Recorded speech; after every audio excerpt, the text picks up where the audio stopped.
A surprise development in two cases, decades cold. The Toronto Police Service has arrested an individual for the 1983 murders of Aaron Gilmore and Susan Tice. 61-year-old Joseph George Sutherland faces 2 counts of first-degree murder. There's a real relief that someone's been arrested, yet it also brings back so many memories of Erin and her brutal, senseless murder. In December of 1983, the 22-year-old Gilmore was sexually assaulted and stabbed to death in her Toronto home. 4 months earlier, it had happened to 45-year-old Susan Tice. The two lived just kilometers apart. This case into itself is probably the most complex case that I've ever worked in my 25 years. Police had no leads until 2000.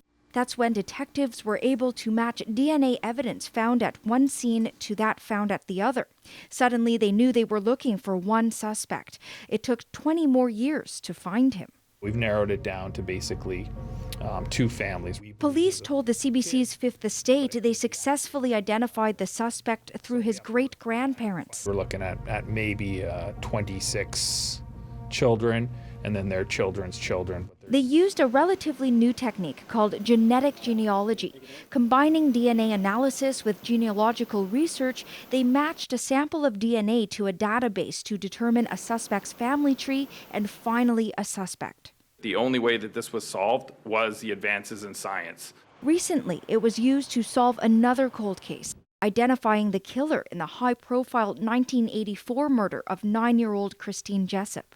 That's why we chose this case and the Jessup case as our first 2 cases, because unequivocally there's no way that the person involved in this could justify the fact that their DNA is at the scene. Now police are investigating whether Sutherland is connected to any other cold cases. Lisa Shing, CBC News, Toronto. So Mark Kelly and the Fifth Estate have been following this case for some 2 years now with the Gilmore family as well as the Toronto Police. How tough was it to get to this day? Well, Detective Steve Smith, he's with the Toronto Cold Case Squad, he said that this was the most complex case of his 25-year career. And he really wanted to emphasize this genetic genealogy, it's not a magic bullet. You don't always send in the DNA and it comes back with a name. In this case, they came back with thousands of names. They had to build a family tree and then eliminate names on that list one by one by one. So yes, science played a big part of it, but then it was good old-fashioned police legwork that led them to make that arrest in Moosonee. But I should add, Adrienne, they were always convinced they were going to make that arrest. They just didn't know when.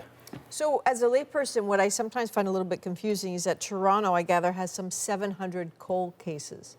So I hear what you're saying about the science of it, but why couldn't this be used more often? Because the key ingredient here is DNA evidence. In those 700 cases, they only have DNA evidence in 43 of those. So they will be pursuing those cases, but that's where the problems arise right here. But police did want to emphasize to me today, they said because the advances in science, because the advances in genetic genealogy, because they have DNA evidence, if there's somebody out there who thinks they got away with murder, the police are coming for them. All right, forget it. Mark Kelly, thank you. Thanks, Adrienne.